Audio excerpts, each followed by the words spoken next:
All right, this is week 25 to 26.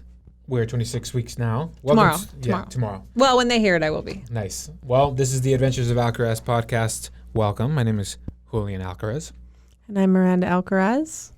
It's time to give you guys your weekly update on this pregnancy. Just like as I'm sitting here right now, I'm extremely uncomfortable.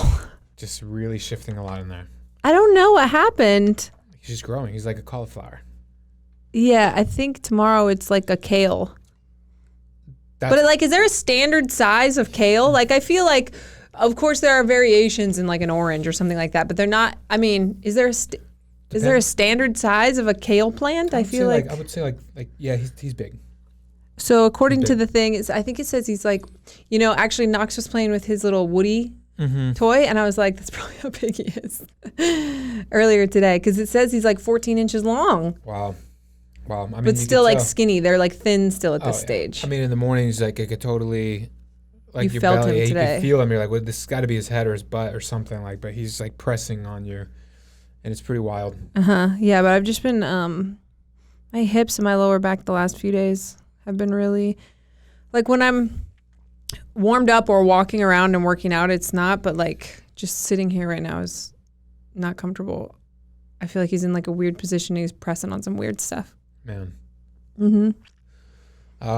Well, how have you been feeling this week? I know there's been a lot of activity happening in just our life. Yeah. So on Monday, so we record this podcast on Friday. On Monday, our entire downstairs is about to be ripped open. Yeah.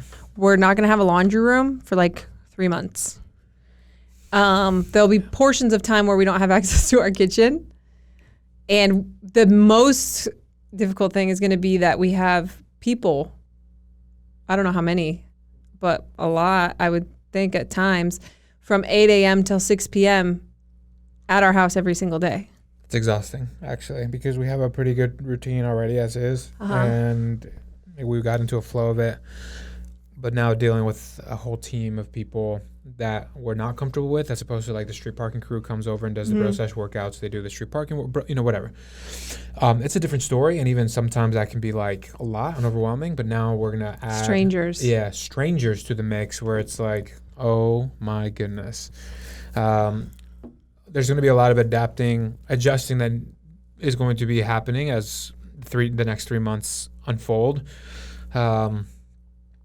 Not having a kitchen, our washer dryer, a big section of our whole downstairs. It's going to be very interesting. I would say like 80% of the downstairs of our house is going to be taken over by them.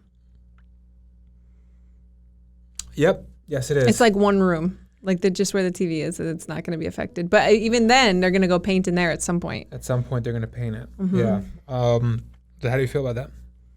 I mean, I'm excited about it because, like I said, like we either do it now or we wait till baby B's like old enough where he's not like such a baby, like Knox's age now, and that sounds so far away. Yeah.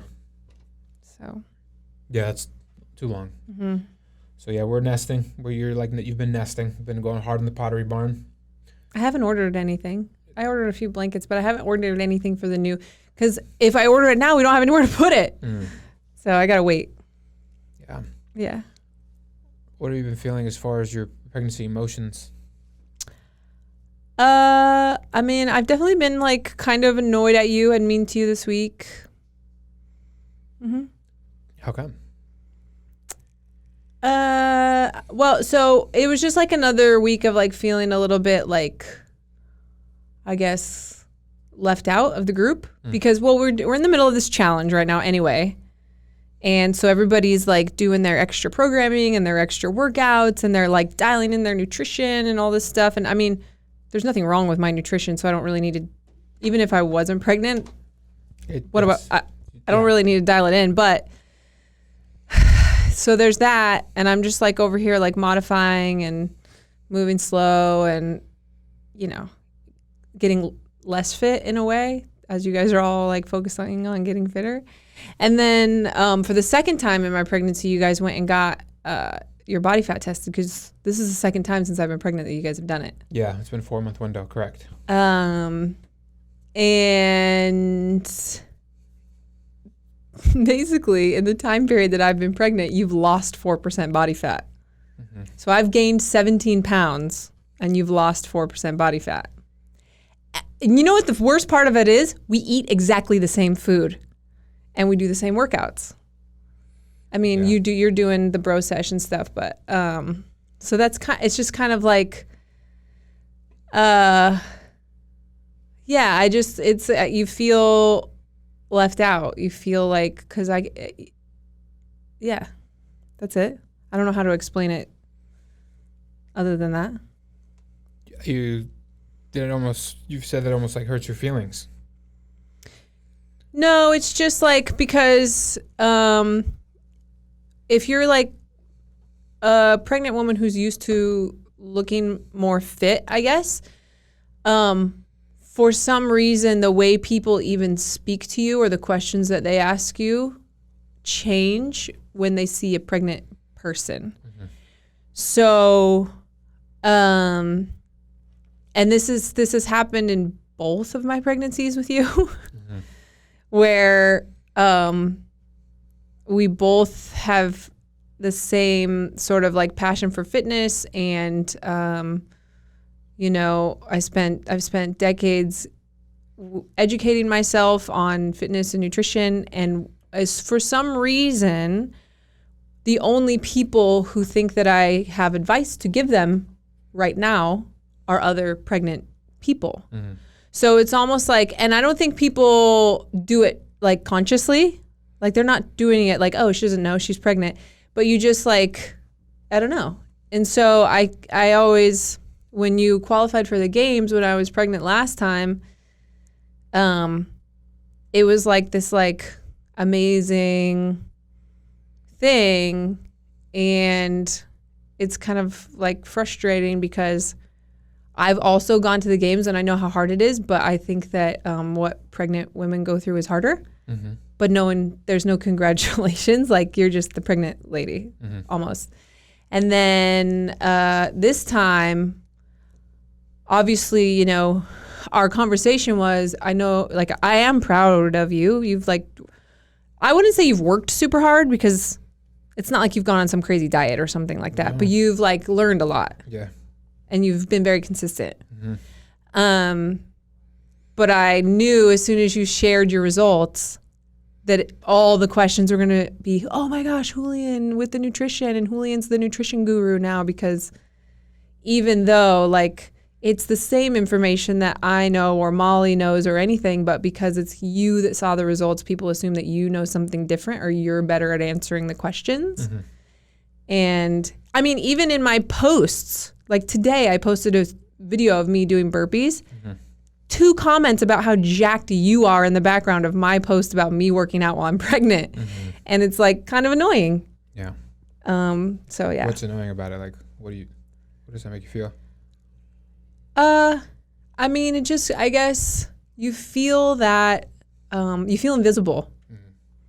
Yeah. Because I know this is not something that I feel like you're the one who feels that. I think this is something that is very common in a lot of pregnant women, especially during the stage, especially coming from women that enjoy fitness like you do.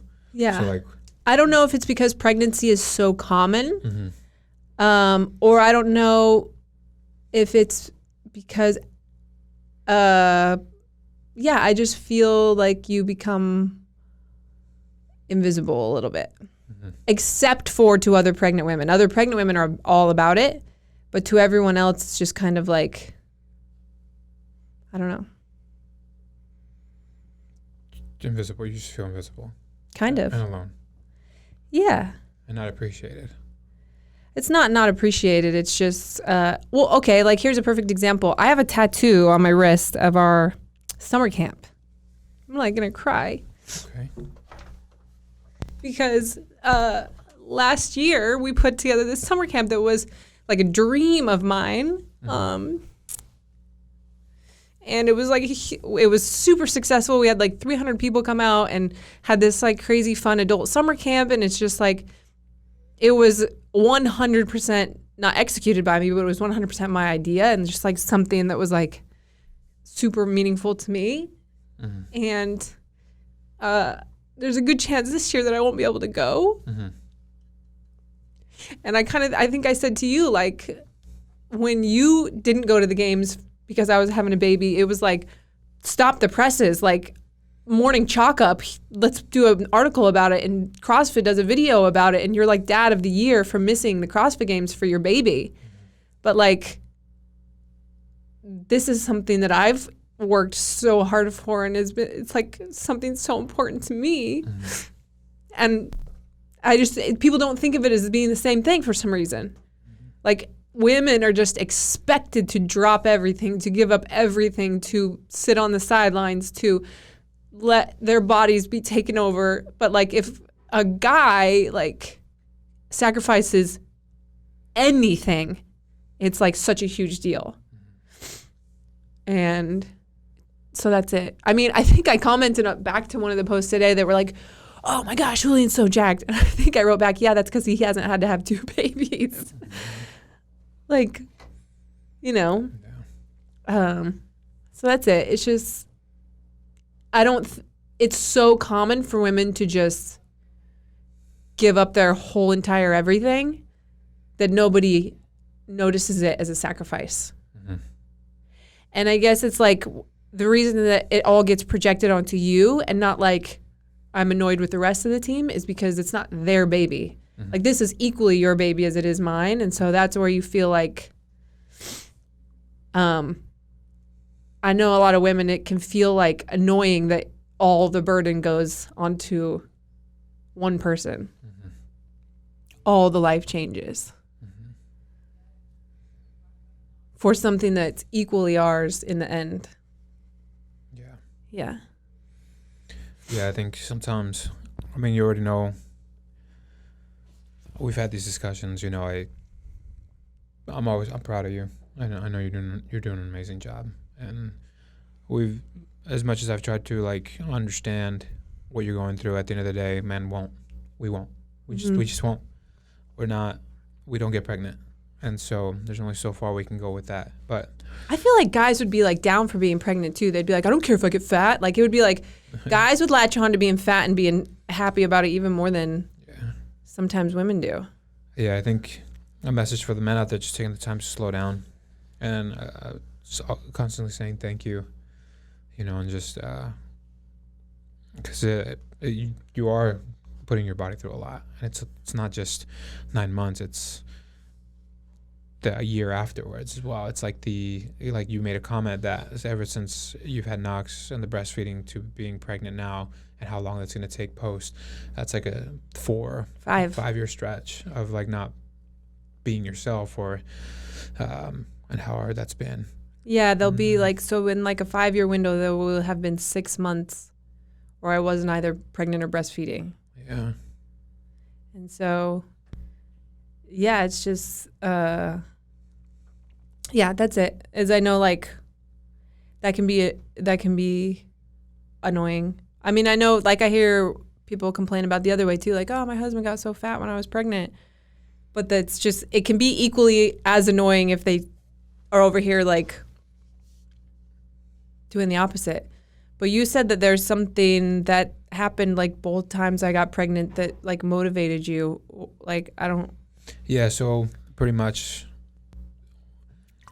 I can see how some of those things definitely hurt. But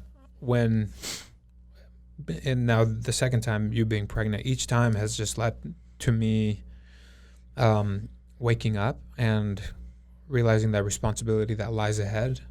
For example, when you were pregnant with Knox, I knew that it was time for me. I did not want to compete after that. I didn't want to focus my attention on being a competitive athlete. I wanted to focus my attention on being a father and a husband and running this business together, as I knew those were the priorities and what was important.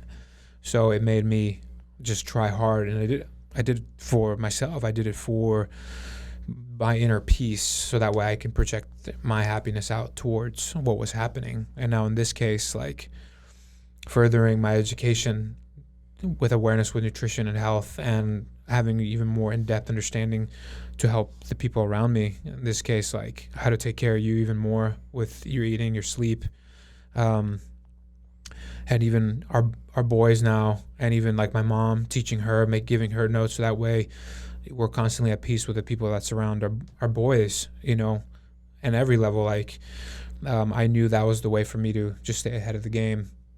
It just made me want to be more responsible. Again, all these things have never been to seek praise from other people. To be honest, not even you. Like, I just been doing it because it's what I want to do to support the people close to me.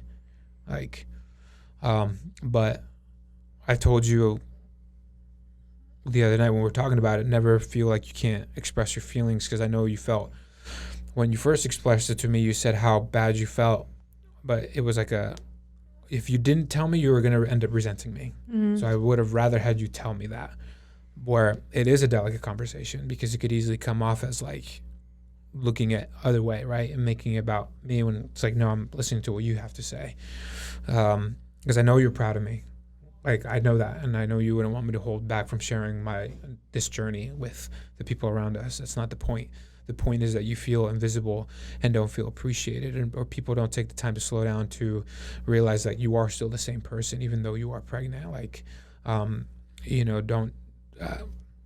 There's a lot that we just won't understand. But again, you're doing an amazing job. Like, you really, really are. You know, these boys have an amazing mother to grow up with, and that's great. You know, now I just wanted to contribute and do my role as their father. So, but yeah, so it was a conversation that was needed, and I feel like maybe it is a conversation that's more needed in relationships in general when they're going through this stage, because I feel like it leads to future resentment for sure.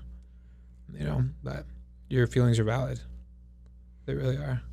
I think, like, at the end of that conversation too, I told you that I actually don't want you to attempt to say that you understand, because I know, like, my personality type is always wanting to feel understood. And I think I had to come to a point where I need to stop trying to get him to understand, because what I really need for both of us to know is that you don't understand, but just that you know that it's harder than you could understand. Yeah, guys, I picked up on that, right? I said you're very emotional still. Like, and if you felt heard, you wouldn't have felt that emotional, right? And you were still crying, and I knew something was not being said, and I'm glad you said that. Yeah. Because I think we're more both at peace with being like, it's okay for me not to understand. It would feel better for me to have you say, I don't understand, but I know that it's really hard, than for you to say, I understand what you're saying, because that's not possible. Right. Yeah. But a lot has been learned this week for sure. And this is just part of the journey that it's unspoken, I feel like. But, you know, all things are really good, though. We're happy that our boy's really healthy. You know, he's going to grow into a good, healthy environment. You know, so, and they better have our house done in time. For sure. I mean, I got some surprises for sure lined up for you to get out of the house, away from all the chaos, actually. So that's good. I mean, I'm leaving too. Yeah. Yeah, we're going to go on a trip, and he's just wild, yeah. Been so wild today in there. Yeah. But I think that's it. I think that should close out today's episode. I think we'll keep you guys updated for next week, as the chaos will now start. Next Friday, we'll have an update on how the remodel's going and how that's affecting with everything going on here. Yes. So thank you guys for listening to this week's episode, week 25 through 26 of Adventures of Alcaraz. We'll check in with you guys soon. Bye. Bye.